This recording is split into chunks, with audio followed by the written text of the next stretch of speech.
Proclamation des résultats officiels du deuxième référendum, le non à l'indépendance l'emporte avec 53,26%, le oui obtient 46,74%. Il progresse par rapport à 2018. Dans ce journal, réaction de la population dans les 3 provinces au lendemain du scrutin, nous aborderons aussi la question de l'avenir et notamment la tenue d'une 3e consultation. Les résultats officiels du deuxième référendum ont été proclamés il y a 1 heure au commissariat par Francis Lamy, le président de la commission de contrôle de l'organisation et du déroulement de la consultation. 53,26% pour le non et 46,74% pour le oui, des chiffres identiques à ce qui avait été annoncé hier soir. Dans son intervention à la résidence du Haut-Saria, Francis Lamy est aussi revenu sur le déroulé du scrutin qui a été ponctué de certains incidents. Coralie Cochin. Un premier point abordé par le conseiller d'État Francis Lamy, les recours sur la liste électorale de cette consultation. La commission a été saisie de 463 demandes avant le 4 octobre, donc le jour J. 383 d'entre elles ont donné lieu à une inscription, dont 268 jeunes majeurs nés en 2002 et 80 ont obtenu un refus. Quelques petits problèmes signalés au niveau des affectations pour les bureaux de vote. 123 personnes ont été réorientées vers le bon bureau. Pour 13 électeurs, la commission a procédé à un changement de bureau et une modification a été refusée pour 104 autres inscrits. À noter que 12 inscriptions supplémentaires ont été faites à la demande du tribunal de première instance. Autre point relevé, et pas des moindres, l'affluence de drapeaux essentiellement indépendantistes aux abords des bureaux de vote pendant le scrutin est ponctuée de nombreux coups de klaxon. Hier, les loyalistes ont vivement critiqué l'attitude de l'État pour ce qu'ils estiment être une intimidation pour les électeurs loyalistes. Ils avaient d'ailleurs envisagé un recours par rapport à ces incidents. Ce matin, le président de la commission de contrôle est revenu sur ce point avant de préciser qu'il n'était pas de nature à altérer la sincérité du scrutin. On l'écoute. Bureaux de vote, c'est un fait, du Grand Nouméa ont été concernés. Bien que s'étant produit à l'extérieur des bureaux de vote, ces agissements, qui sont une nouveauté par rapport au référendum de 2018, ont pu être perçus ponctuellement, ici ou là, en raison de leur ampleur et de leur caractère continu, comme une pression sur des électeurs. Au total, cependant, cette situation, pour regrettable qu'elle soit, n'a pas été, pour la commission de contrôle, de nature à changer le résultat final du scrutin. Pas de surprise enfin au niveau des résultats, vous l'avez rappelé Malia, c'est bien le non qui l'emporte avec 81 501 voix, soit 53,26% des suffrages exprimés, contre 71 536 pour le oui, ce qui fait exactement 46,74% des voix. Merci Coralie. Vous l'avez dit, 53,26% des suffrages exprimés se sont prononcés pour le non à l'indépendance, mais il est en recul de 3 points par rapport à 2018. Le oui progresse, il passe de 43% à 46,74%. En 2020, l'écart se resserre, 10 000 voix séparent le oui et le non, alors qu'on était à 18 000 voix en 2018. À ce deuxième référendum, la participation est de 85,64%, un record, c'est 4 points de plus qu'il y a 2 ans, une hausse qui profite aux indépendantistes. Mathieu Ruiz-Barrault. C'est le principal enseignement de ce scrutin, cette victoire dans la défaite, avec des résultats provisoires qui placent le oui à 46,7%. La dynamique est clairement du côté indépendantiste, puisqu'il gagnerait plus de 3 points par rapport à 2018. Comme il y a 2 ans, le non est donc largement devant, mais aussi largement en baisse à 53,3%. De quoi donner une impression que personne n'a gagné, mais que personne n'a perdu. Le résultat est solidifié par une incroyable participation de 81% il y a 2 ans. Elle est passée à plus de 85% hier. Une hausse qui aura finalement bénéficié au camp indépendantiste. On retiendra aussi que le pays ne se sort toujours pas de ses fractures géographiques d'abord. Le Nord et les îles votant encore une fois massivement pour la pleine souveraineté. Et à l'inverse, la province Sud reste solidement attachée à l'envie d'une Calédonie dans la France, puisque les 2 tiers des habitants ont voté non. Et pour aller même plus loin dans la fracture territoriale, territoriale. Au sud, toutes les communes de l'Est ont voté oui, quand l'Ouest et le Grand Nouméa ont largement voté pour le non.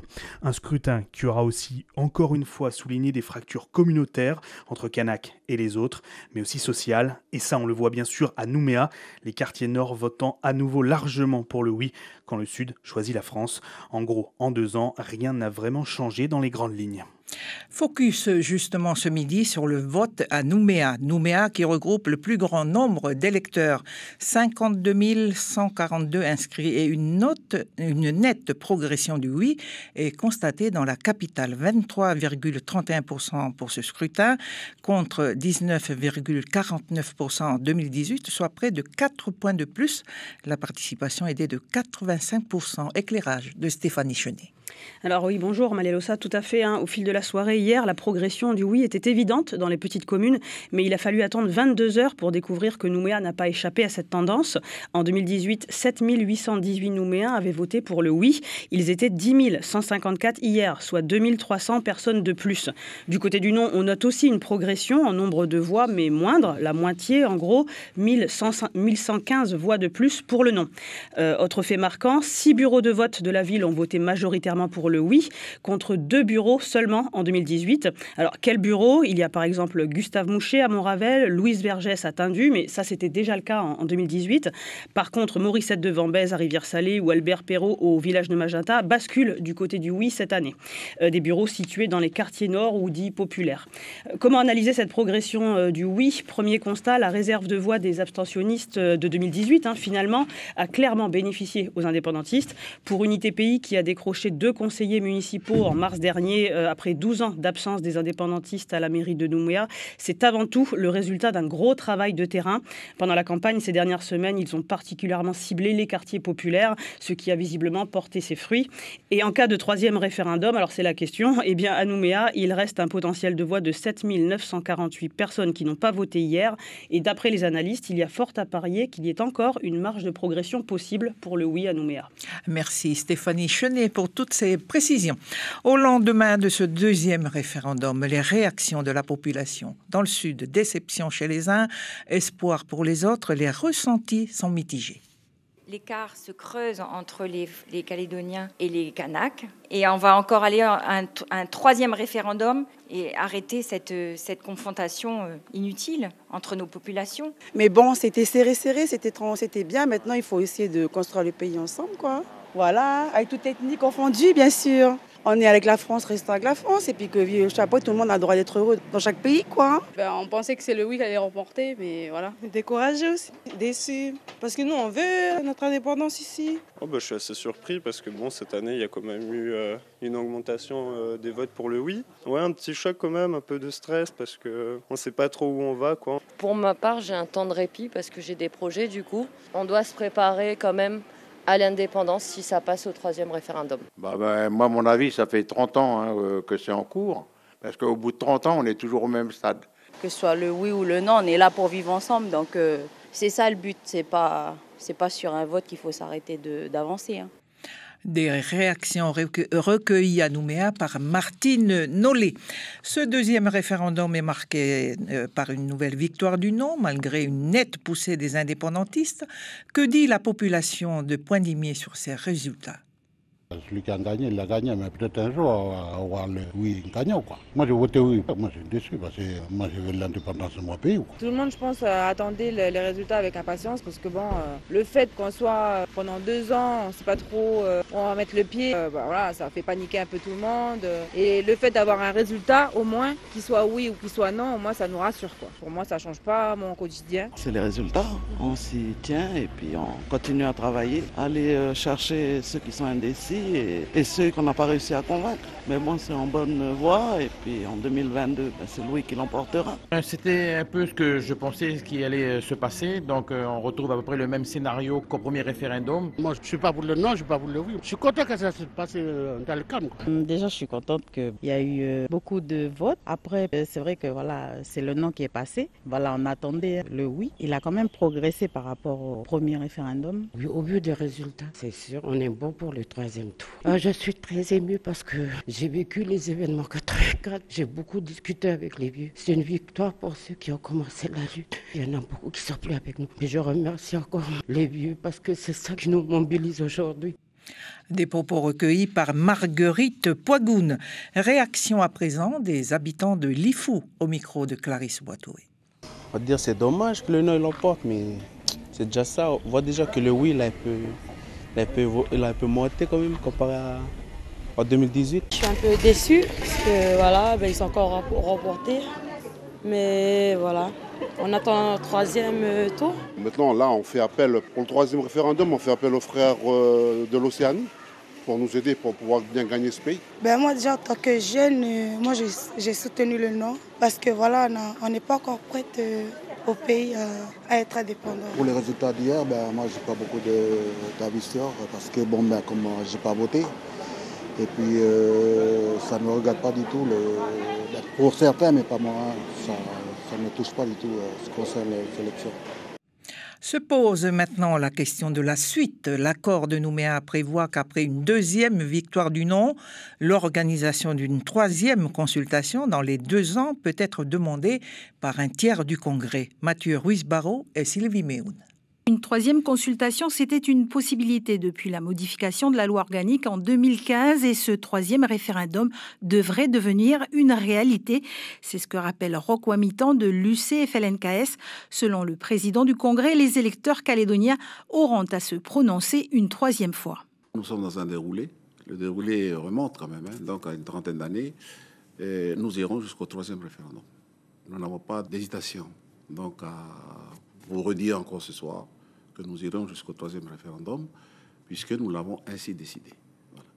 Si maintenant le troisième référendum c'est encore non, nous allons à ce moment-là nous réunir pour envisager la suite. Une solution que ne souhaite pas le député Philippe Dunoyer, le représentant de Calédonie Ensemble, appelle à une solution alternative. On va retrouver encore la même spirale de ces 2 années pendant lesquelles personne ne renonce à quoi que ce soit, mais à la fin, on ressort avec un rapport de force qui, de toute façon, progresse un petit peu, on va dire, en 2020, mais se stabilise et, encore une fois, coupe la Calédonie, fracture les Calédoniens en 2 blocs. C'est le contraire de ce que je souhaite, moi, c'est-à-dire une communauté de destin qui permettra de nous réunir, chacun avec nos aspirations différentes. C'est pas un souci d'avoir un projet commun validé tous ensemble en conservant le droit à l'autodétermination pour ceux qui souhaitent un jour acquérir la souveraineté. Dans les faits, la troisième consultation peut être demandée par un tiers des élus du Congrès, soit 18 voix sur les 54 que compte l'hémicycle, avec le groupe UCFLNKS nationaliste et Éveil océanien, plus l'UNI, les indépendantistes sont au nombre de 28, boulevard Vauban. Et dans Question Pays, après ce journal, la parole est donnée à la société civile pour commenter les résultats et parler de l'après-référendum. Claudette Tchupit reçoit 5 invités. La principale information avant de refermer ce journal, proclamation des résultats officiels du 2e référendum. Le non à l'indépendance l'emporte avec 53,26%. Le oui obtient 46,74%. Merci de votre attention. Belle journée sur la première.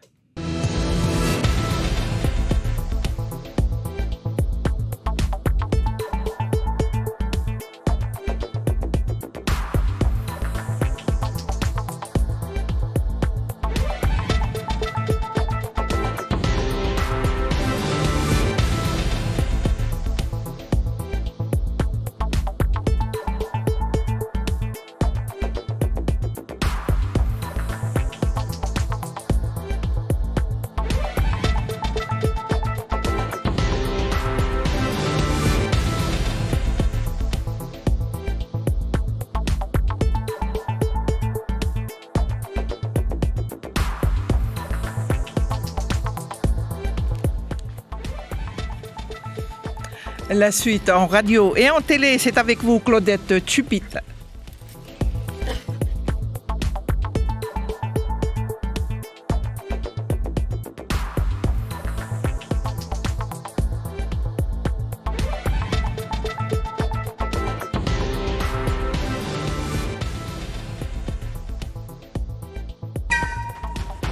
Question Pays, au plus près du référendum.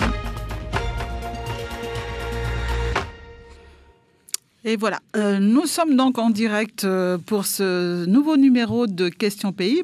Bienvenue. Alors, la deuxième consultation référendaire qui s'est tenue hier dimanche a livré ses résultats. Elle a été marquée par une forte mobilisation sur l'ensemble du territoire, plus de 4 points et 3 points de plus en faveur du oui à l'indépendance, 46-74 contre 43-3 en 2018 et 53-26 contre 56-7-74 en 2018 pour le non. Vous avez pu entendre et voir depuis hier et ce matin sur nos différentes antennes les réactions et analyses des différentes formations politiques et des experts. Ce midi, nous donnons la parole aux représentants de la société civile, leurs réactions et leurs analyses et comment perçoivent-ils l'après-référendum. Ce midi, avec nous, nous avons Valérie Zaoui, deuxième vice-présidente du MEDEF et présidente de l'Association des femmes chefs d'entreprise. Sonia Tonia, qui est présidente de l'Union des femmes francophones, André Forest, président de l'USTKE. Et je tiens à préciser que nous avions sollicité le premier syndicat du pays, en l'occurrence le SOINC, qui a décliné notre invitation. Hippolyte Sinewami Tamomo, porte-parole du Sénat coutumier, qui devrait venir s'installer à côté de moi, et qui n'est toujours pas arrivé, et nous l'attendons en cours d'émission. Et Ricardo Poaoui, intervenant artistique. Mesdames et messieurs, bonjour et merci d'être avec nous ce midi. Bonjour. Bonjour. Bonjour. Alors, au lendemain du deuxième référendum, dans quel état d'esprit vous trouvez-vous ce matin ou ce midi en honneur et dame? On commence par vous, Valérie Zaoui, deuxième vice-présidente du MEDEF. Oui, bonjour. Alors, effectivement, les résultats sont tombés hier. Ce matin, ce que nous pouvons dire, c'est que la Calédonie est française ce matin. Mais le monde économique reste très inquiet face aux années à venir. On a beaucoup d'incertitudes devant nous et tout ça dans un contexte de crise sanitaire mondiale. Donc, le climat n'est pas forcément très rassurant. L'incertitude dans le monde économique, c'est un problème. Donc, je reviendrai dessus tout à l'heure. Mais voilà, nous sommes dans une période un peu particulière. Sonia Tonia, présidente de l'Union des femmes francophones. Oui, ce matin, donc c'est avec sérénité qu'on s'est levé pour rejoindre notre travail. On pourrait donc se féliciter du taux de participation et la mobilisation, une grande mobilisation pour décider de l'avenir de la Nouvelle-Calédonie. À côté de vous, André Forest, président de l'USTKE. La même question. Dans quel état d'esprit après ce deuxième référendum dont les résultats sont tombés hier soir? Oui, le premier constat, c'est d'abord donc la participation. Donc, ça augure une bonne représentation de la démocratie, même s'il y a encore beaucoup de choses à dire sur la composition du corps électoral. Après, bien entendu, la satisfaction elle est de mise quand on constate les résultats, donc notamment la progression quand même significative du oui, donc qui avoisine à peu près les 4%. C'est encourageant parce que derrière tout ça, c'est toute une mobilisation, notamment au niveau de la jeunesse du pays, qui s'est fortement investie et a créé cette dynamique. Et peut-être que également les résultats sont à la hauteur des espoirs qui étaient placés, vu que le mouvement indépendantiste, dans sa globalité, s'est engagé en faveur du oui. Et je parle notamment de l'implication du Parti travailliste, du MNSK, et bien entendu de l'USTKE, qui s'est prononcé ouvertement à l'occasion de son comité directeur, bureau élargi, et avec le communiqué en finale qui a fait l'objet juste avant le début des élections. Ricardo Poaoui, je vous ai présenté comme intervenant artistique. Vous faites aussi partie du Syndicat, le syndicat des artistes, justement, qui avait pour but de fédérer tous les artistes du territoire, qui a été créé en mai dernier. Première réaction du monde artistique? D'abord, je veux dire bonjour à tous les auditeurs d'NC Première. Je vous en prie. Et puis, je veux juste vous dire que ce matin, ce fameux jour d'après, moi, je me suis réveillé ce matin du côté de Watom. Les Kagou, ils chantaient, les Noto, ils chantaient. C'était cool. Pour porter la parole des artistes, je veux dire que dans l'ensemble, on est satisfait parce que, voilà, le travail, il reprend. Et puis, il y a encore un grand travail qui nous attend. Mais moi, personnellement, je veux déjà parler pour moi à la maison. La région de la Foi, tout ça, tout s'est bien passé. Et puis, on ne s'inquiète pas parce qu'on attend et le travail est devant nous. Il y a un champ à débrousser, on va le faire. Valérie Zaoui, vous le disiez déjà, vous avez relayé l'inquiétude du monde économique. Le MEDEF, c'est 1300 entreprises sur le territoire. C'est une inquiétude au sortir de ce deuxième référendum? Alors, il y a deux choses. Déjà, le chef d'entreprise, il est habitué à rebondir. Il est habitué à être agile. Et on l'a vu cette année, on a dû déjà faire preuve d'énormément d'agilité. Donc, ça ne va pas changer. Aujourd'hui, on est dans nos entreprises, nos salariés sont là. Tout le monde est au travail. Donc, voilà, on va continuer à travailler. Maintenant, l'incertitude, elle est forcément là parce que oui, nous ne connaissons pas les règles du jeu pour demain. Et comment voulez-vous aller voir votre banquier demain pour présenter un projet sur 10 ans, sur 15 ans, si vous ne savez pas à quelle sauce vous allez être mangé dans 2 ans? Donc, c'est là qu'on a vraiment une crainte. On a une crainte aussi parce que nos clients, certains partent. Ce matin, j'ai eu une dame au téléphone qui était paniquée, qui voulait arrêter tout de suite son contrat parce qu'elle avait peur, etc. Donc, effectivement, si nos clients partent ou si des chefs d'entreprise quittent le territoire, on va avoir un appel d'air qui va être négatif pour l'ensemble de la population calédonienne. Parce que si les gens perdent leur travail, on va avoir une crise vraiment exceptionnellement dure à traverser tous ensemble.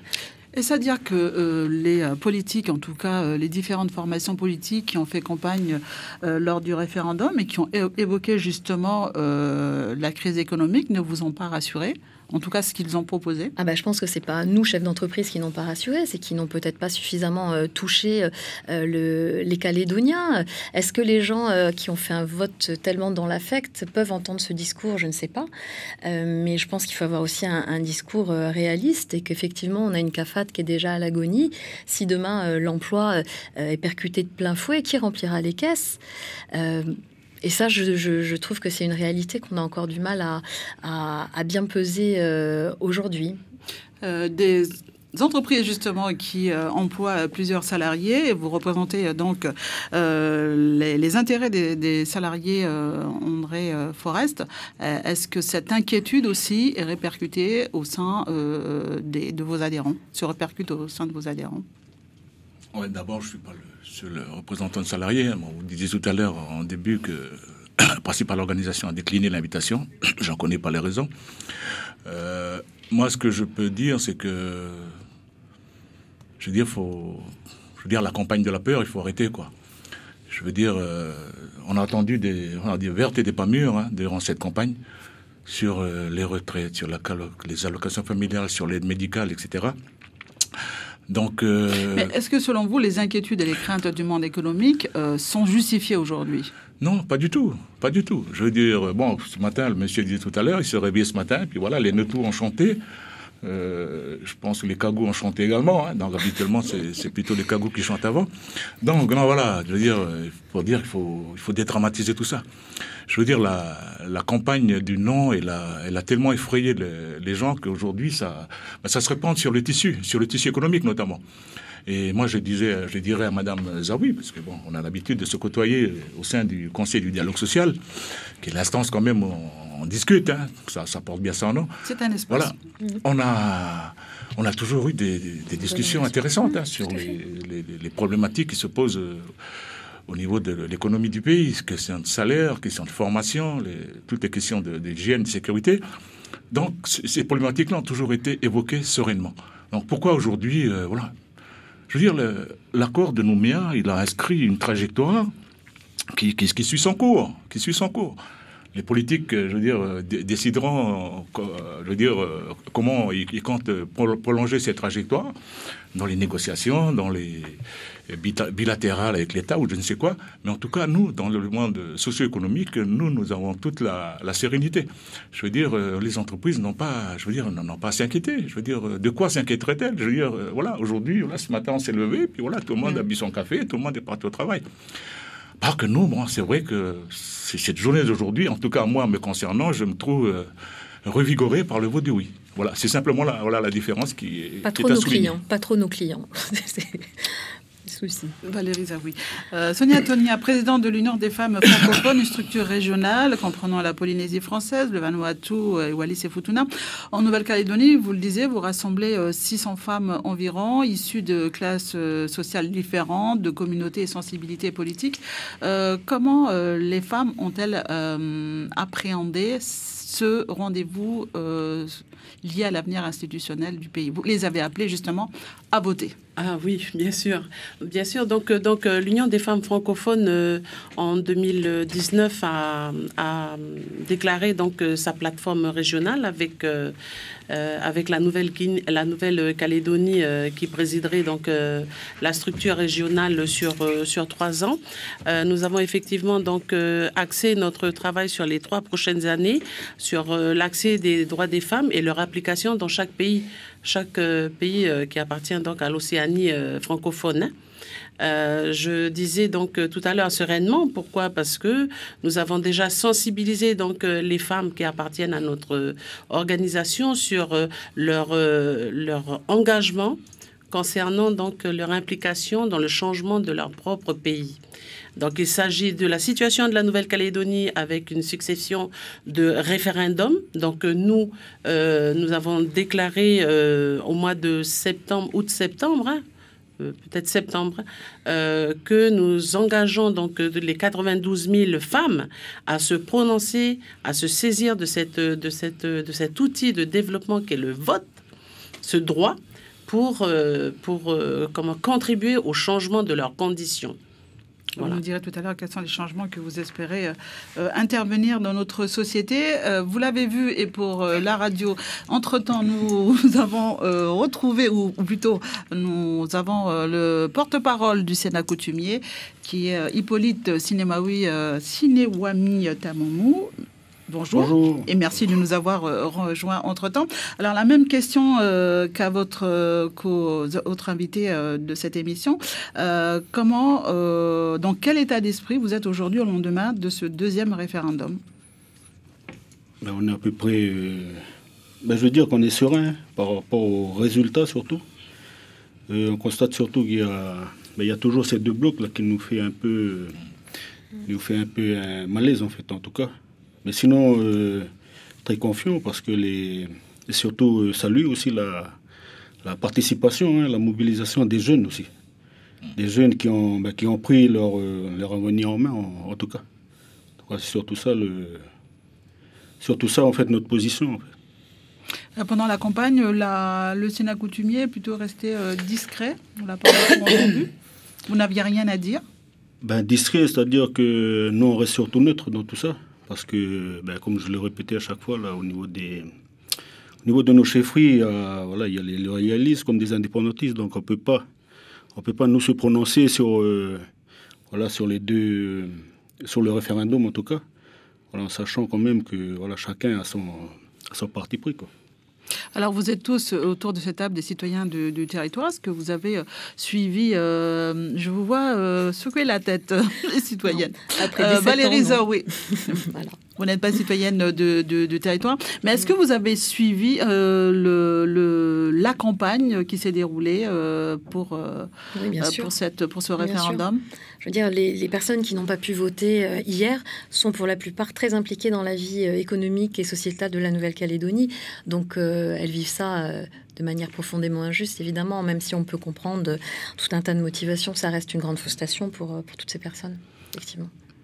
À côté de vous, oui, Ricardo Poaoui. Nous, on suit ça, on essaye toujours d'être dans notre travail, hein.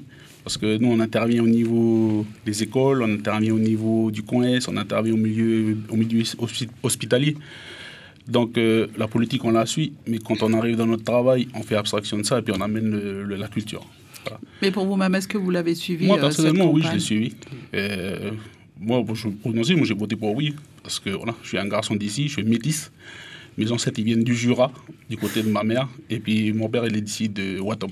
Voilà. D'accord. Donc, la parole de... Excusez-moi, Ricardo Poaoui.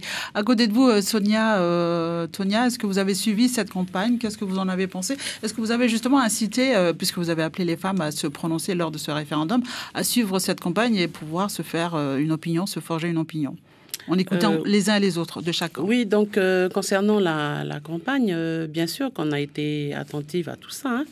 à tous ces messages. On s'est rencontrés régulièrement pour se poser et encourager, donc insister pour que chaque femme choisisse le projet qui va intégrer, qui va amener donc le changement de sa situation. Je m'explique, on sait très bien que le processus, il est irréversible. Donc, on revient sur la façon de dire qu'il y aura 2, 3, 4. Parce qu'au troisième, qu'est-ce qui se passera? Mais en tout cas, donc, ce qui a été construit en matière de droits des femmes ici, il est irréversible. Ce que nous avons à faire, c'est de se réunir pour continuer à améliorer ce qui a déjà été fait en 30 ans. Et réduire surtout les inégalités entre nous, les femmes. Entre nous, d'abord, les femmes, et entre les femmes et les hommes. Donc, on est allé aussi beaucoup plus loin dans la réflexion concernant donc les mécanismes qui pourraient donc faire améliorer notre condition, c'est-à-dire les institutions, le droit politique. Pourquoi est-ce que, par exemple, en matière d'application de la loi sur la parité, qui a donc poussé donc les femmes aux manettes des commandes, elle s'est subitement donc arrêtée. Et n'est pas à l'élection directe et puis parce que nos institutions, elles ont besoin aussi d'être toilettées.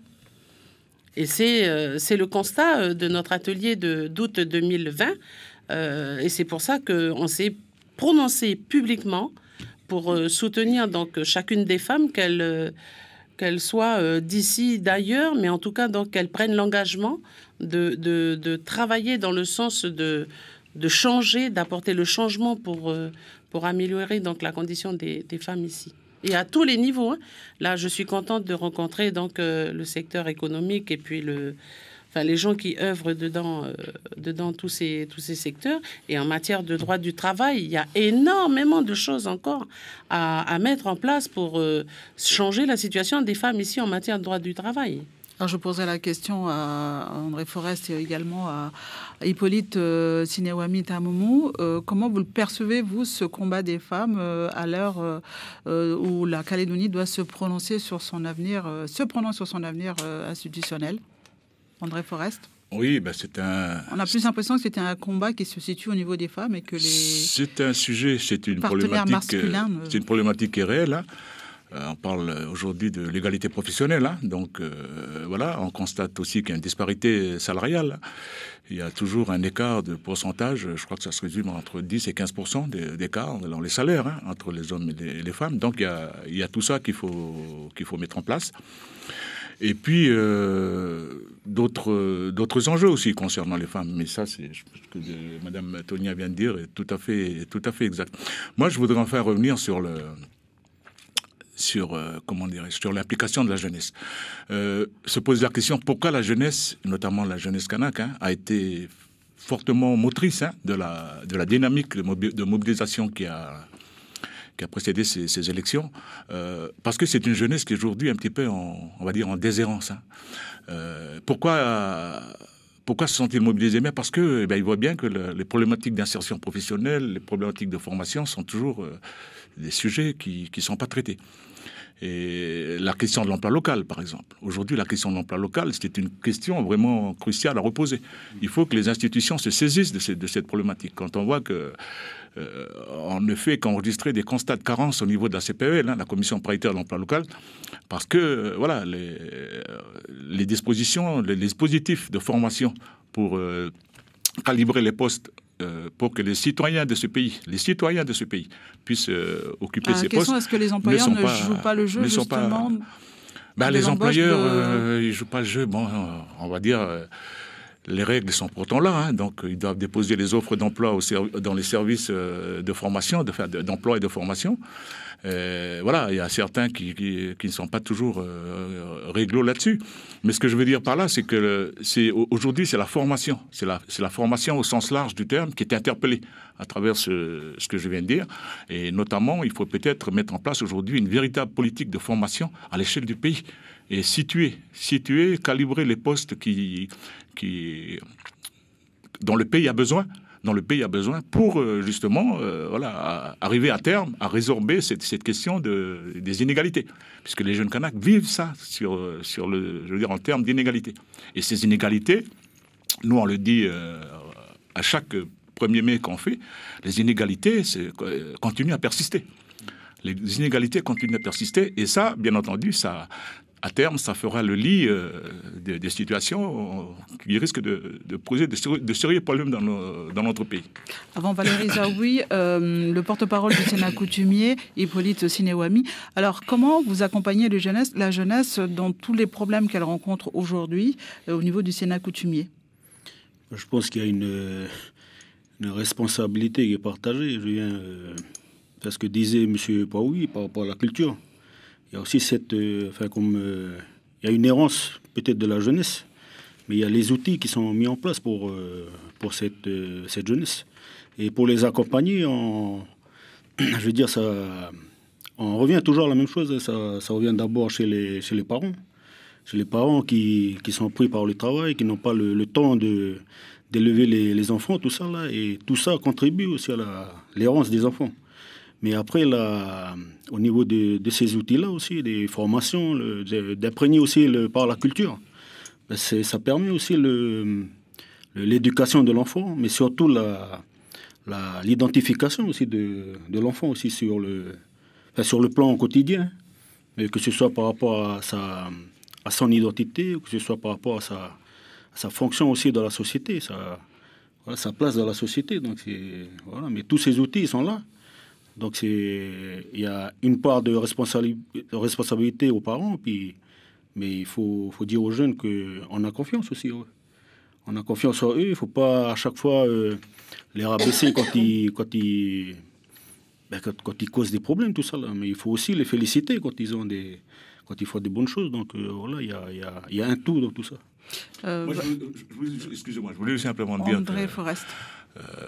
Hier j'ai suivi les commentaires de la campagne, des résultats des élections. Moi, il y a quelque chose qui m'a vraiment sidéré, c'est le fait d'avoir traité la jeunesse de délinquants. Il y a ce terme qui a été sorti hier, mais c'est vraiment... Attention, ça fait mal.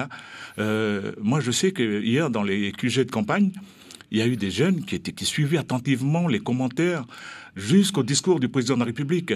Il y a des jeunes du pays qui sont intéressés par l'avenir de leur pays. Et donc ça, ce terme de délinquant, je trouve que c'est dévalorisant et puis à la limite, c'est humiliant pour notre jeunesse. Alors il suffit qu'un ou deux fassent un petit peu des machins et puis ça y est, on généralise. Voilà les délinquants. Et on cite, bien entendu, on pointe du doigt ces jeunes. Les jeunes aujourd'hui, la jeunesse du pays, elle est, dans sa globalité, je dis, c'est pas uniquement, mais dire la jeunesse du pays, c'est un potentiel formidable. Hein. On dit toujours que la jeunesse, c'est le principal patrimoine d'un pays pour reconstruire son avenir. Ben voilà.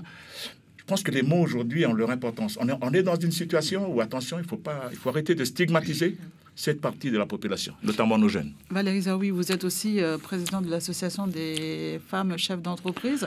La jeunesse, vous leur faites confiance ? Oui, bien sûr. Déjà, on est maman, donc on a nous aussi affaire à notre jeunesse à la maison. Je voulais juste revenir quelques instants sur la commission paritaire à l'emploi local, parce que j'ai entendu des choses très justes sur la responsabilité partagée, mais je veux aussi dire qu'il ne faut pas être dans des postures, et que c'est souvent ce que je regrette dans cette commission que j'ai eu l'honneur de présider. Je dois dire qu'il faut quand même se poser les bonnes questions, se demander pourquoi un chef d'entreprise va parfois préférer faire appel à quelqu'un qui vient de l'extérieur, avec tous les risques, les frais, etc. que cela comporte. Pourquoi ils ne cherchent pas à embaucher et sur le territoire. Alors déjà, on peut réaliser que sur des postes même peu qualifiés, on a ces problèmes d'embauche. Donc il ne s'agit pas forcément d'avoir des compétences très spécifiques. Et il y a quand même un problème qu'il faut bien mettre sur la table à un moment donné, c'est l'employabilité des populations. Et là, il y a un vrai travail à faire. Donc on a tous envie, bien sûr, de faire avancer ce pays, de le faire avancer avec sa jeunesse dans toute sa pluralité, mais il faut aussi prendre conscience des difficultés qu'on a, nous, chefs d'entreprise, à travailler avec notamment la jeunesse, mais pas que la jeunesse. Et qu'on a ce travail à faire tous ensemble. Encore une fois, on est tous sur le même bateau. Donc ça serait bien qu'à un moment donné, nos politiques de tous bords se mettent autour de la table, travaillent sur un projet commun qui nous remette tous à ramer dans le même sens. Ricardo Paoui, je m'adresse à vous puisque vous intervenez en milieu carcéral, vous vous occupez également de jeunes. Vous avez entendu tout ce qui s'est dit sur la justice. Est-ce que la jeunesse, les politiques ne font pas grand-chose en direction des jeunes ? Qu'est-ce que vous avez comme retour de leur part, vous qui les côtoyez? J'ai travaillé 2 ans et demi au coin. Après, là, maintenant, j'ai passé la main à un autre gars. Mais personnellement, mon intervention là-bas, moi, quand j'ai été là-bas, j'étais avec de l'appréhension parce qu'on raconte beaucoup de choses sur le coin, ceci et cela. Là-bas, il faut savoir que quand vous arrivez là-bas, j'interviens avec des longues peines. On vous met dans une cage et vous avez 10 mecs avec vous et vous êtes tout seul. Avec lui, il n'y a plus de gardien. Donc là, vous avez des ciseaux, bois, des tronçonneuses, tout ça. Donc il faut négocier le truc. Et puis il faut savoir travailler. Au fait, je vous raconte vite une petite anecdote. Quand je suis à travailler avec eux, j'avais tellement d'appréhension que je travaillais le dos au mur et eux en face. Et au fur et à mesure que les mois y passaient, j'étais arrivé au milieu de l'atelier, je travaillais avec eux. Puis un jour, il y a un petit mec qui m'a dit comme ça, « Ça y est, t'as plus peur hein ?» J'ai dit « Oui, c'est vrai, j'ai plus peur. » Voilà, au fin de compte, c'est des bons mecs. Mais le truc, c'est que c'est des circonstances qui les ont amenés à ça. Voilà, comme le disait le porte-parole du Sénat coutumier, c'est... À un moment, il ne faut pas accuser les politiques ou la société aussi. C'est la cellule familiale. Puis s'il n'y a pas la cellule familiale, ben voilà, c'est là que nous, parce que moi je me pose aussi comme un coutumier aussi, c'est là que nous on doit parler à nos petits frères. C'est difficile, hein. C'est pas facile. Des fois il faut sortir de sa zone de confort pour faire évoluer les choses. Et pour rejoindre ce que disait Madame Lazaoui, il faut que maintenant, voilà, nos politiques ils nous amènent nos solutions. Parce que là on a quelque chose à construire. On a la caillasse, le sable, on a le ciment, mais il faut l'eau là maintenant. Et l'eau, c'est tout le monde qui va le porter, cette eau-là. Voilà. Alors, sur la réflexion sur cette jeunesse, vous le disiez tous, vous interpellez les politiques, mais quelle serait, selon vous, votre contribution à justement cette problématique de la jeunesse? Qu'est-ce que vous pourriez suggérer à nos politiques? Sonia et Tonia, même si vous vous préoccupez davantage de la condition des femmes. On s'occupe aussi des filles, hein. On s'occupe aussi des filles. Donc, bien sûr que dans le... Non, je voulais juste revenir sur l'enjeu de ce scrutin. Là, on a donc les institutions qui développent des politiques publiques. Mais le fondement du projet social, c'est quoi? C'est quoi? C'est l'égalité entre tous. Les communautés, etc. Mais cette égalité, elle s'organise autour de quoi? Elle s'organise autour du droit. Du droit et enfin, le tronc commun, c'est les droits humains. Et c'est ça qu'il faut travailler dessus. Pour justement arrêter de faire peur aux uns et aux autres. L'autre vient, dit ça, faire peur, pourquoi? Mais l'enjeu, c'est ça. Et ce qu'il faut maintenant passer à la deuxième étape, puisque c'est l'objet de cette émission-là, c'est de remettre donc tout le monde autour d'une table et de redéfinir ce projet-là.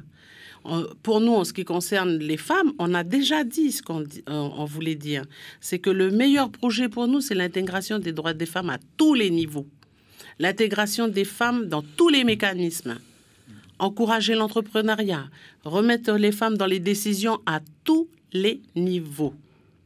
Mais pour ça, donc, il ne suffit pas de dire que le prochain pays, il va ratifier la Convention internationale pour l'élimination de toute forme de discrimination et de violence envers les femmes. Ce que j'attends, moi, c'est quel outil, quel mécanisme on met en place pour se dire que oui, on adhère et on met en pratique tous ces droits fondamentaux là. Alors, on a déjà déclaré à plusieurs reprises sur la presse que les politiques, les responsables politiques, au lendemain de 2018, ils ont commencé un travail. Mais il faut le poursuivre. Il faut s'engager un peu plus. Il faut associer un peu plus la société civile pour faire justement donc naître ce contrat social qui va penser notre pays de demain. Le droit autochtone, il fait partie intégrante de ce tronc-là. On n'y échappera pas. Et c'est pas la peine de se mettre des œillères devant pour dire que non, ça marche plus en plus. Vous abordez déjà la deuxième partie de cette émission. Non, mais ça marche plus en plus. Je voulais juste... Non, mais je voulais rentrer dans le vif du sujet parce que... C'est à la deuxième partie. Aller, quoi. Alors, il y a plusieurs doigts qui se lèvent. Le premier, André Forest pour l'USTK, président de l'USTK. Oui, c'est vraiment un sujet essentiel pour l'avenir du pays. Quand on sait que chaque année, on a 700 jeunes qui sortent, qui sont décrochés, qui décrochent du système scolaire et qui sont versés comme ça dans la rue, pour ainsi dire. Et donc, sans avenir, sans projet. Donc, ça, c'est un peu le couvercle qui risque de nous exploser à la figure. Si tous les ans on doit verser 700 jeunes et puis qu'il n'y a pas d'accompagnement derrière en termes de formation pour leur trouver des débouchés, ça va poser un sérieux problème. Moi, je voulais également rebondir sur pas sur le sujet même, mais pour dire un peu les projets que le pays porte aujourd'hui. Pour justement les questions d'emploi, les questions d'entrepreneuriat au niveau du pays. C'est le projet de l'usine du Sud, là. C'est le projet de l'usine du Sud. Parce qu'il va falloir qu'on en parle de ce projet de l'usine du Sud. Et c'est vraiment... je veux dire, on a appris ça... Moi, j'ai appris ça il y a 2 semaines, que la province Sud avait retenu 5 entreprises, 5 entreprises pour concourir dans les 6 mois qui restent, là, puisque les délais sont prolongés, pour suppléer Valais-Agoro. Et dans ces 5 entreprises ne figure pas l'entreprise du pays, la Sofinor, associée à un partenariat avec Korea Zinc. Donc voilà, ça c'est... Mais je veux dire, ça aussi, ce sont des décisions qui irritent la jeunesse du pays. La jeunesse du pays, ils veulent s'approprier leur destin demain avec des entreprises du pays. Donc voilà, comme par hasard, le partenariat Korea Zinc Sofinor a été écarté. Et on a sorti du chapeau 5 sociétés, je ne sais même pas c'est lesquelles. Il y a déjà une qui avait été sortie du chapeau, là, comment elle s'appelle, qui a préféré jeter l'éponge. C'est pour dire que voilà, on fait tout aujourd'hui pour embêter les sociétés du pays qui veulent, qui ont un intérêt au pays. Les multinationales qui ont un intérêt au pays. Contrairement à des multinationales qui aujourd'hui, dès demain, regardez la preuve, Valais s'en va. Valais s'en va, donc en laissant le site d'Egoro dans un état environnemental qui laisse être apprécié, à être évalué. Mais en tout cas, voilà, moi je voulais faire aussi cet aparté pour dire il faut faire confiance aux gens du pays, aux sociétés du pays. Parce que c'est ça, c'est l'avenir du pays, ça passe aussi par ça. Voilà, vous avez lié la problématique de la jeunesse à ce rachat de Valais NC. Valérie Zaoui, vous souhaitez intervenir et après on se tournera vers... Je voulais revenir à la réflexion sur les femmes parce qu'effectivement... étant dans l'association des femmes chefs d'entreprise, c'est une problématique que je connais bien. Mais je pense que la première étape, c'est l'emploi pour les femmes. Parce que sans travail, pour celles qui veulent travailler en tout cas, on n'y arrivera pas. Donc s'assurer qu'il y a un avenir économique serein pour tous et pour toutes, ça me semble être la première étape. Tout à l'heure, je parlais de remettre les politiques autour de la table. C'était quand même un constat assez positif hier de les voir dialoguer tous ensemble et de trouver, de les avoir tous d'accord pour retravailler rapidement ensemble. Je pense qu'il est important de se remettre autour de la table du comité des signataires et de refaire revenir le monde économique autour de cette table. On ne peut pas être exclu des discussions. On est un acteur majeur de ce qui se passera demain. Et sans le monde économique, il n'y a pas d'avenir dans ce pays. Donc on est vraiment intimement liés, là encore, les uns aux autres. On n'existe pas les uns sans les autres. Donc il faut vraiment que ce message il soit clair. Et aussi pour la jeunesse. La jeunesse, j'ai le sentiment qu'on leur a longtemps fait miroiter des miroirs aux alouettes. Ça n'arrivera pas. Il y a des choses qui n'arriveront pas. Le fait de dire le travail va se régler comme ça, ce qui est à l'autre sera à vous demain, etc. Ça n'est pas possible. On doit tous travailler ensemble pour qu'encore une fois, on soit sur ce bateau et qu'on avance ensemble. Donc ce comité des signataires, il doit être là rapidement. Il faut aussi être très clair sur les messages qui sont donnés. On ne peut pas avoir un message soi-disant apaisé où on prône le vivre ensemble et à côté de ça, 3-4 jours avant un référendum, mettre sur la table un projet de loi, je pense au projet de loi sur le foncier, qui est complètement contre-productif de mon avis, parce que là encore, qu'est-ce qui risque de se passer demain ? Les gens vont quitter le territoire, donc il y aura un problème au niveau de l'emploi, et même si le prix des appartements, des logements baisse de 20-30%, si les gens n'ont pas d'emploi, ils n'auront pas de financement auprès des banques, ils n'accéderont pas plus au logement. Donc là encore, on est dans une démarche très contre-productive. À quoi ça sert de mettre sur la table ce genre de mesures ? C'est monter les uns contre les autres, c'est créer la peur. Donc là, c'est une responsabilité importante. On ne peut pas continuer à travailler comme ça. Alors, la prochaine étape, justement, de discussion, de négociation entre les politiques, va certainement pas prendre, justement, ou bien va se faire au travers d'un comité des signataires. À vous entendre tous, on a plus l'impression qu'au sortir de ce deuxième référendum, rien n'est réglé. Chacun campe sur ses positions. Comment fait-on ? C'est la question qu'on se pose en deuxième partie d'émission. Je vous pose la question, Hippolyte Sinewabi, porte-parole du Sénat coutumier. Avant de répondre à la question, je voudrais quand même revenir au niveau des jeunes, tout ça, là, par rapport à l'emploi. C'est quand même c'est quand même malheureux qu'il y ait des jeunes qui aient des diplômes, qui reviennent pour travailler ici, puis on leur demande de l'expérience. Comment on peut leur... c'est une manque de confiance, en fait, envers les jeunes. Donc c'est les laisser sur le bord de la route. Oui, à la confiance, on l'a entendu. Oui, non, mais je veux dire, c'est les laisser sur le bord de la route. Partout dans le monde, on demande de l'expérience, quoi. C'est un peu compliqué sans expérience. On ne peut pas envoyer des jeunes faire des années d'études, au bout de 10 ans, 15 ans d'études, et puis après ils reviennent, et puis on leur dit que faut avoir de l'expérience. Je veux dire, à un moment donné, il faut leur donner la chance aussi. Il faut leur donner de la chance, et puis leur chance, et puis il faut, c'est comme ça qu'on peut leur faire confiance, en tout cas. Moi, c'est sur ce principe-là, parce que ce sont des actes. Ce sont des actes concrets, ça, qu'il va falloir mettre en place aussi. Mais après, au niveau de la jeunesse, là, il y a beaucoup qui ne se retrouvent pas aussi dans l'enseignement. Il y a beaucoup qui décrochent de l'école, parce que ça ne les correspond pas, parce qu'eux, ils ne veulent pas partir d'ici, parce qu'ils veulent rester ici. Et puis, en plus de ça, ils ne sont pas des délinquants. Quand ils sont à la tribu, ils ont leur place à la tribu.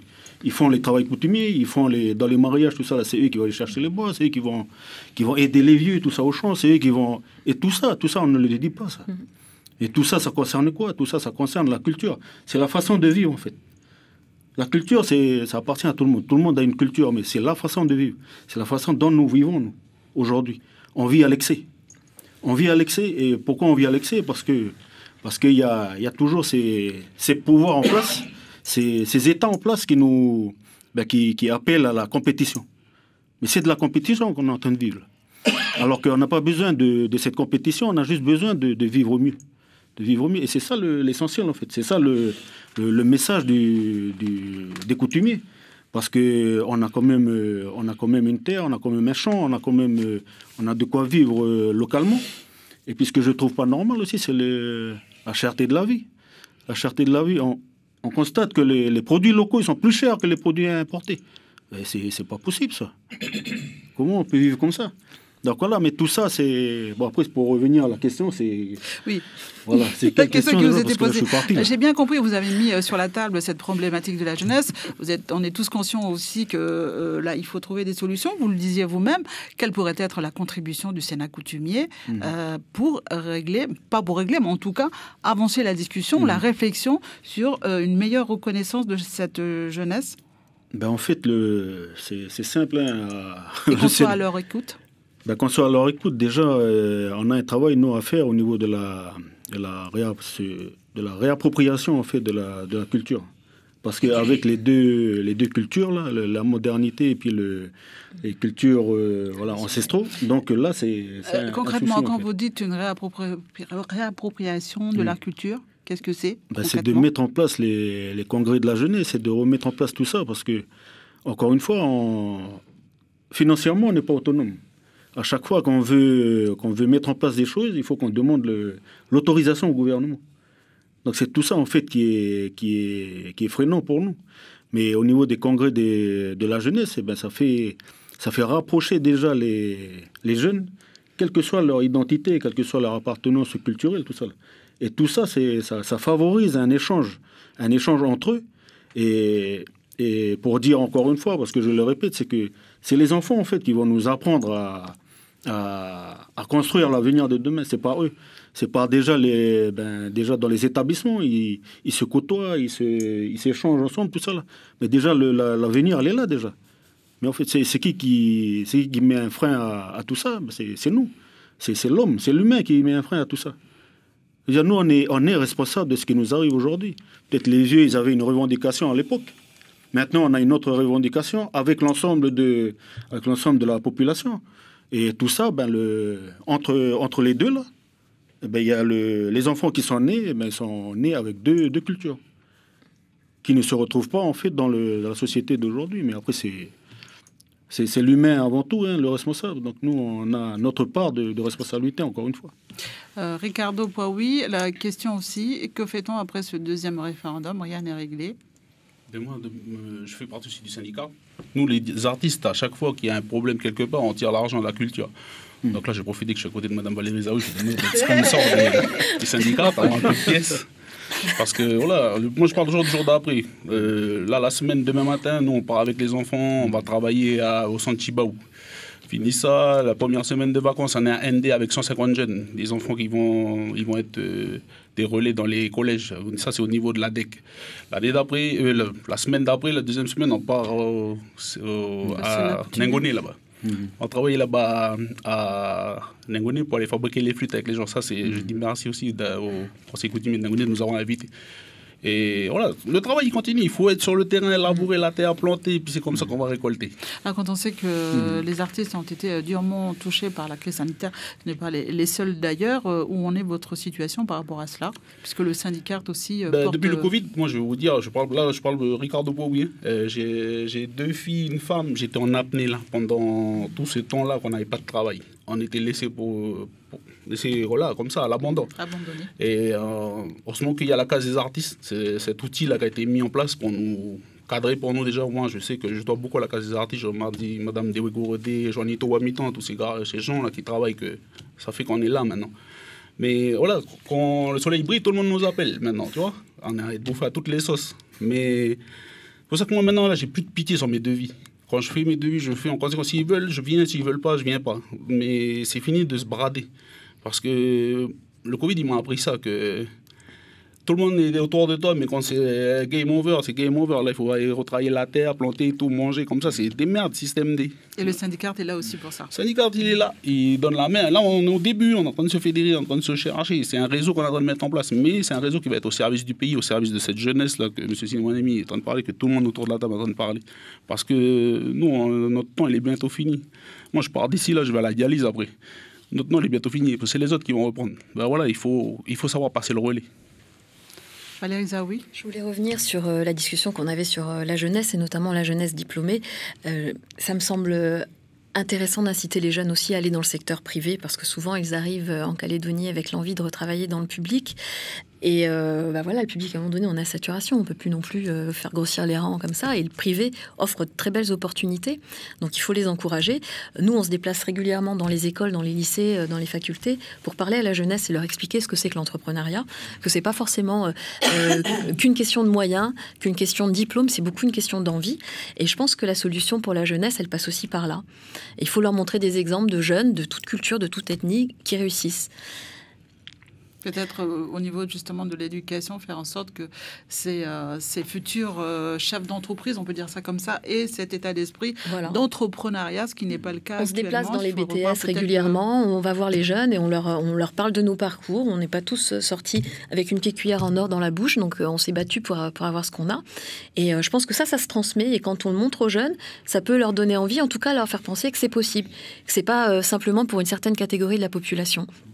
Autour de moi, dans l'association, j'ai des femmes de tout secteur, j'ai aussi des femmes mélanésiennes qui sont de formidables exemples de réussite, et c'est ça qu'il faut montrer. Il faut arrêter de toujours se focaliser effectivement sur ceux qu'on appelle les délinquants ou sur les problèmes. On a plein d'exemples très positifs devant nous, et c'est ceux-là qui doivent nous guider et montrer l'exemple. Peut-être envisager un partenariat avec on est tout à fait ouvert. Des femmes chefs d'entreprise. On est ouvert. On est ouvert, on a aussi la place de la femme dans les institutions coutumières, donc on est ouvert en tout cas à l'émancipation. L'émancipation de tout le monde, du pays en tout cas. Ce qu'il faut maintenant, c'est que les politiques arrivent à nous trouver un consensus, un projet commun qui permette à tous de sortir là de manière honorable. On a besoin que tout le monde sorte de ces années la tête haute, que personne ne se sente rejeté, que personne ne se sente trahi, pour continuer à travailler et avancer ensemble. Donc c'est à la fois effectivement des craintes que j'ai pu exprimer, mais c'est aussi beaucoup d'espoir, parce que je pense qu'on a beaucoup de gens très responsables autour des tables, notamment celle-ci, qu'on a l'habitude de travailler ensemble. Je parle notamment de la relation qu'on peut avoir avec nos amis syndicalistes des syndicats de salariés, puisqu'on travaille très souvent ensemble et de manière très intelligente. On a travaillé sur des projets comme le FIAF, qui est un très bel outil pour la formation de nos salariés. C'est un outil commun sur lequel on travaille ensemble. Donc la société civile a vraiment des réponses à apporter, et il faut nous écouter, il faut nous permettre ces temps d'échange pour qu'on avance tous ensemble. Alors comment les politiques pourraient justement se porter, en tout cas être à l'écoute de la société civile, puisque vous en êtes quelques-uns des représentants? Moi, je voulais André, répondre directement à votre question. Oui. Avant de répondre directement. Oui, moi, je voulais souligner revenir un petit peu sur le prolongement de ce que disait le grand chef. Hippolyte Sinouami. Donc, je vais revenir sur les inégalités sociales. Donc, on ne cesse de répéter que les inégalités sociales continuent à progresser. Et pourtant, je veux dire, aucune réflexion de fond n'est faite sur la question des salaires, par exemple. Écoutez, pas plus tard qu'il y a 2 semaines, on a fait une rencontre avec le MEDEF, donc avec le nouveau président, notamment Samuel Népeoun, et on a questionné le MEDEF sur la question des salaires. Par exemple, la convergence du SMIG, du SMG, salaire minimum, avec le SMAG, le salaire des agriculteurs, qui sont beaucoup concernés. Donc, il y a quand même une différence de 26 à 27 000 francs d'écart entre les deux salaires. Donc, voilà. Bon, c'est vrai qu'il y a un débat qui tourne autour du périmètre où les entreprises des espaces verts sont concernées. Donc, mais ça, c'est un débat pour sélectionner les entreprises qui ont droit. Mais la question de la dignité, c'est ça qui est au centre. La question des salaires. Donc, il va falloir s'y pencher sérieusement. Mais on peut difficilement parler d'un maintien de la vie chère. Je peux terminer. Voilà, André Forest. Je vais dire aussi, c'est que la Calédonie est un pays riche. Je pense qu'il va falloir envisager un moment je sais pas, qu'on appelle ça des assises, un colloque, etc. Mais sur la question des salaires dans ce pays. Quand on voit déjà les différences de salaire entre la fonction publique et le secteur privé, je serais tenté de dire... on peut être d'accord. Des colloques ou des assises, quelle que soit la thématique, mais pour arriver à quoi de tout ça, donc, quel est l'objectif la question visé? de l'indexation ou des indexations, etc. Mais en tout cas, il y a une chose, une évidence qui s'impose aujourd'hui, c'est la richesse au pays. On a un produit intérieur brut, donc la richesse qui est produite, donc un peu plus de 1000 milliards CFP. Après, comment cette richesse, je veux dire, l'aspect redistributif de cette richesse, comment elle est redistribuée? Je veux dire, dans la fameuse théorie on appelle ça le ruissellement, donc on se sert, les premiers qui sont servis, c'est eux qui empochent les pourcentages les plus intéressants. Et puis après, le petit ruissellement, c'est en bas, c'est les salaires. Donc il va falloir peut-être revoir ça. Bien sûr, les actionnaires sont toujours les mieux servis. Il y a l'investissement de l'entreprise, c'est normal, c'est normal. Il faut qu'il y ait une part du produit, de la richesse qui soit redistribuée dans l'entreprise pour consolider l'entreprise et lui permettre de développer son activité. Ça, c'est normal. Mais la question des salaires en bas, parce que on a des 0,4% d'augmentation. C'est dérisoire, quoi. C'est dérisoire. Pour la fiche de paye de quelqu'un qui habite Caméré ou quelqu'un qui habite à Cité-Pierre-Lanquette ou Rivière-Salée, ça n'a aucun sens. Et en plus, vous parlez de la cherté de vie. Donc tout ça s'agrège autour de cette question salariale et ne répond pas du tout aux aspirations des travailleurs. C'est ça aussi qui fait qu'aujourd'hui, nous avons un pays qui est très divisé. On a un pays qui est très divisé. On a cette fracture géographique qui épouse également la fracture ethnique et on est dans un bipolarisme qui devient de plus en plus accentué au niveau du pays. Et ça, on n'en veut pas. On a envie d'avoir une société apaisée. On paie avec son histoire et puis qui évolue vers la souveraineté au niveau de ce pays. Après, c'est un débat politique. Mais nous, c'est comme ça qu'on voit les choses. Alors, on a tous compris ici que vous aviez chacun à votre niveau des préoccupations dans tous les secteurs de la société calédonienne. Vous faites des constats. Comment faire pour que ces choses, en tout cas ces constats que vous faites, aboutissent à des changements dans notre société? Ce sont les décideurs, les politiques en l'occurrence, qui vont pouvoir changer la donne, chacun à votre niveau. Comment faire pour que cela change? On commence par vous, Hippolyte Sinouami, le porte-parole du Sénat coutumier. Comment faire pour que cela change? Oui. Donc on s'adresse à la bonne personne. Déjà, je ne sais pas trop quoi répondre parce que je veux dire, tous les outils sont là, ils ont été mis en place. Pour changer, déjà, il faut changer notre façon de vivre, je dirais, parce que on vit à l'excès, en fait. On vit à l'excès, on vit au-dessus de nos moyens, et pourtant nos richesses sont là. Nos richesses sont là, et puis nos richesses pas. Alors, vous vous adressez aux décideurs de ce pays? Bien sûr. Bien sûr, c'est eux qui décident pour nous. Et je veux dire, pour la question du référendum, là, je dirais que l'avenir ne me fait pas peur. Mais ce sont les hommes ou les femmes qui vont tenir les rênes là-haut. C'est eux, en fait, qui me font peur, en fait. Pourquoi vous font-ils peur? Parce que c'est eux qui vont décider de tout demain.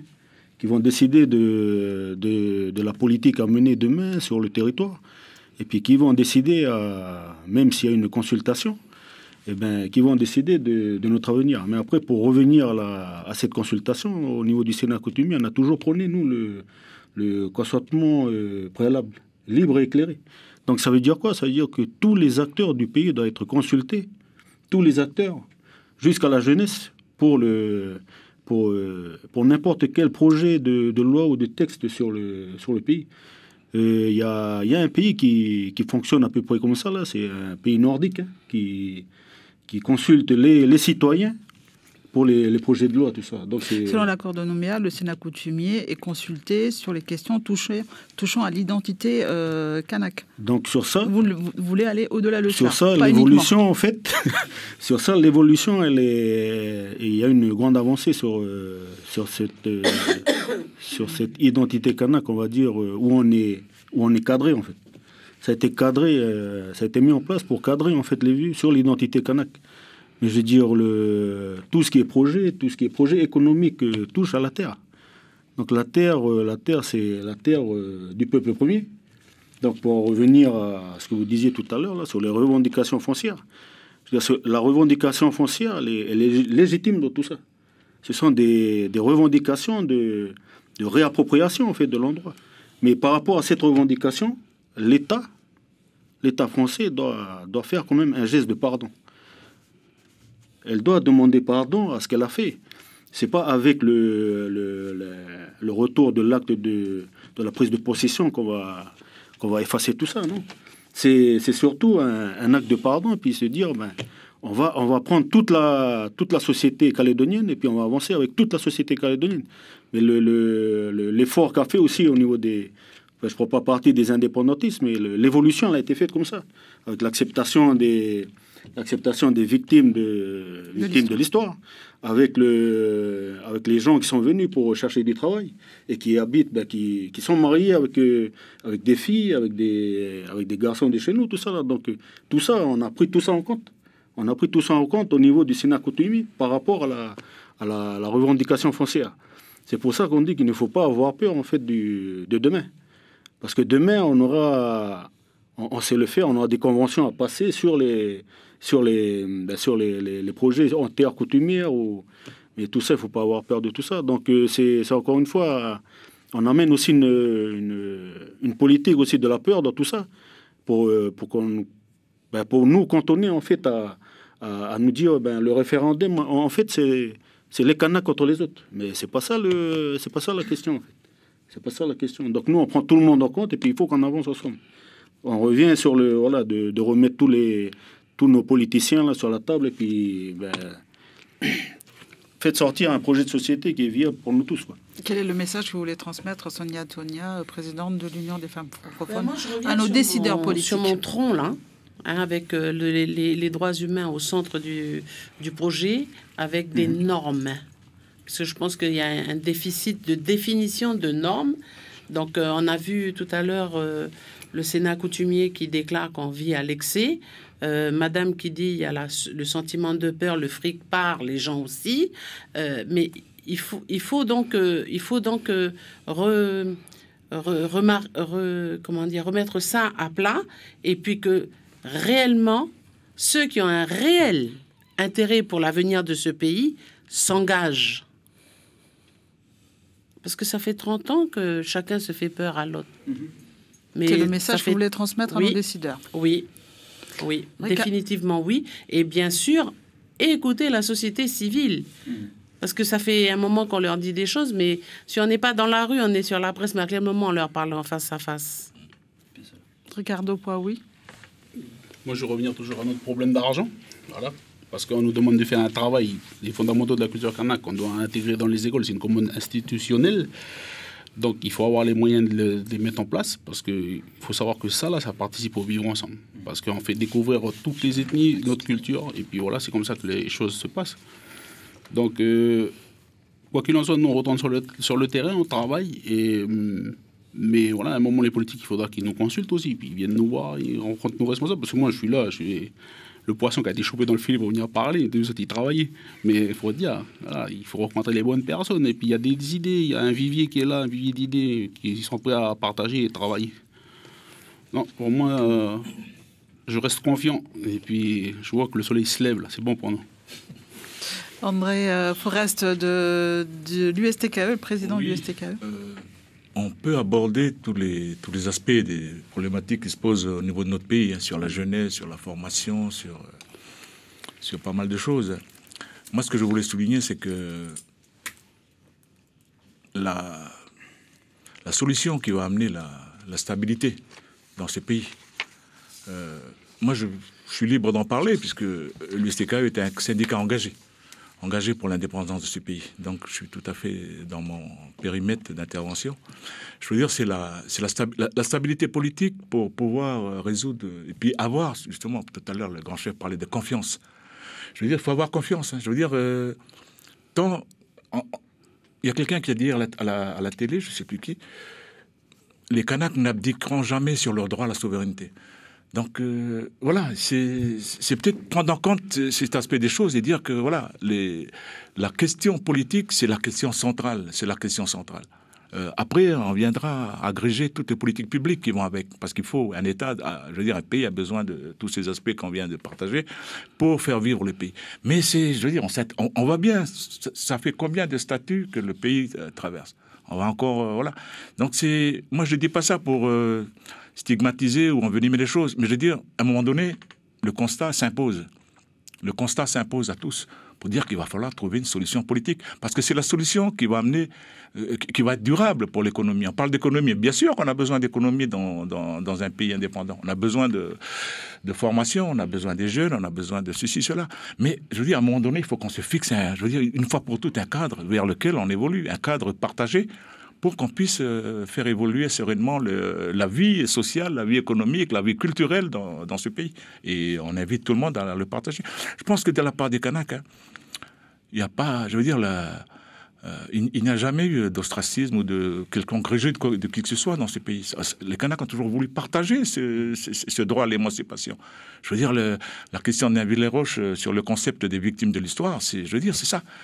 Je ne sais pas si les gens se mesurent à cet instant même, même si le député Jacques Lafleur n'a pas signé à l'époque ce texte, mais l'engagement des Kanaks. Le Nainville-les-Roches, les Kanaks ont offert un pays aux victimes de l'histoire. C'est ça qui est important. Les Kanaks ont offert un pays, bien sûr, et après, il y a eu multiples avantages qui ont été cédés. Accord de Matignon, accord de Nouméa, les différents comités de signataires. Donc, on peut pas nous refuser on ne peut pas nous opposer cette chose de dire, voilà, vous voulez mettre ceci à la pauvre. Non, je crois qu'il faut, à un moment donné, il faut être factuel sur les choses qui sont là. Merci André Forest. Nous allons passer la parole à Valérie Zaoui. Quel est le message à transmettre à nos décideurs politiques? Déjà, deuxième vice-présidente aux discussions qu'on vient d'avoir, quand on parle des problèmes de salaire, évidemment, on ne peut que constater que les salaires sont peut-être pas au niveau des espérances des salariés, mais il faut voir la chose dans sa globalité. Quel est le taux de charge que les entreprises ont à supporter? Quel est l'absentéisme que les entreprises ont à supporter? Quel est le coût réel du travail en Nouvelle-Calédonie? Pourquoi l'employeur est le premier payeur en cas de maladie? C'est tous ces aspects-là qu'il faudra un jour avoir le courage de mettre sur la table avec les syndicats de salariés et avec les politiques. Il faudra bien qu'ils aient le courage de mettre tout ça sur la table si on veut que ça change.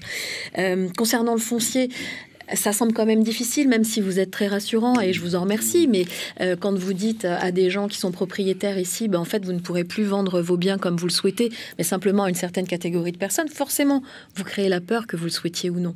Donc ça, il faut quand même se rendre compte des messages qui sont donnés, comment on le perçoit. Je pense qu'on arrive à un moment où il faut qu'on arrive chacun à notre tour à se mettre à la place de l'autre.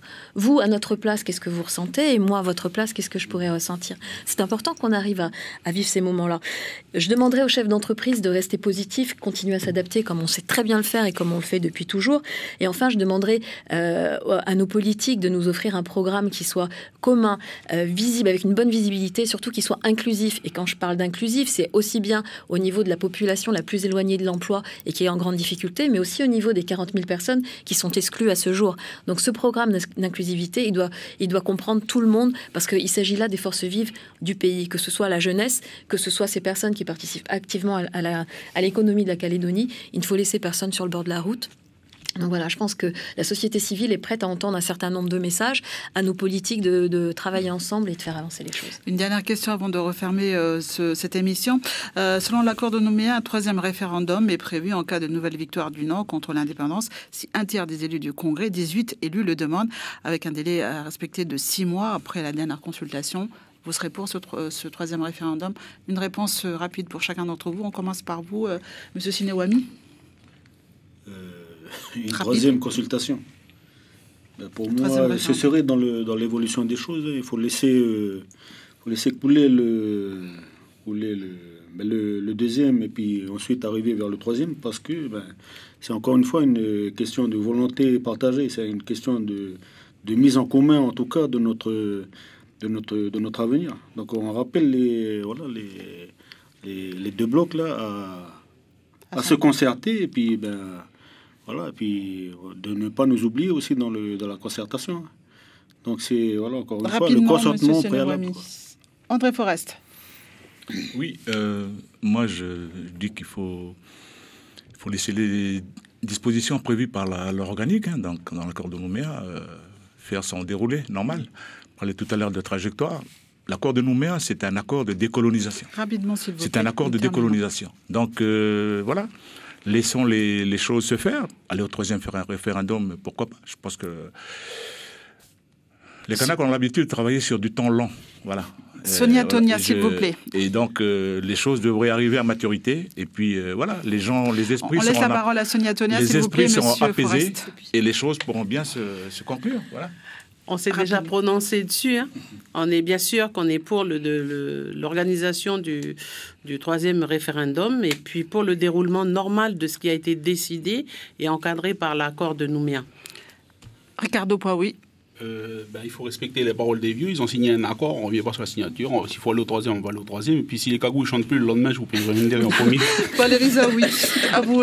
Nous pensons que le monde économique est en apnée depuis suffisamment longtemps, que ça serait bien que ça s'arrête et que si effectivement un projet commun pouvait être mis sur la table pour nous éviter ces 2 ans d'attente qui vont être plus que difficiles dans un contexte mondial qui, je rappelle, est complètement catastrophique, ce serait une bonne chose. Et je pense que si on s'en sort avec un 48-52 ou 49-50, tout le monde 51, tout le monde sera perdant de toute façon. Donc je pense que ça va nous amener vers des jours assez sombres si on en arrive à ces extrémités-là. Donc j'espère qu'on trouvera un consensus avant. Confiance. À mon intervention tout à l'heure. Je conclus cette émission. Merci mesdames et messieurs. Merci mesdames et messieurs d'avoir accepté cette invitation et d'avoir partagé avec nous votre ressenti au sortir de ce 2e référendum. Merci de votre attention et merci à l'équipe technique et bonne journée sur la première. Merci. Merci. Question pays au plus près du référendum.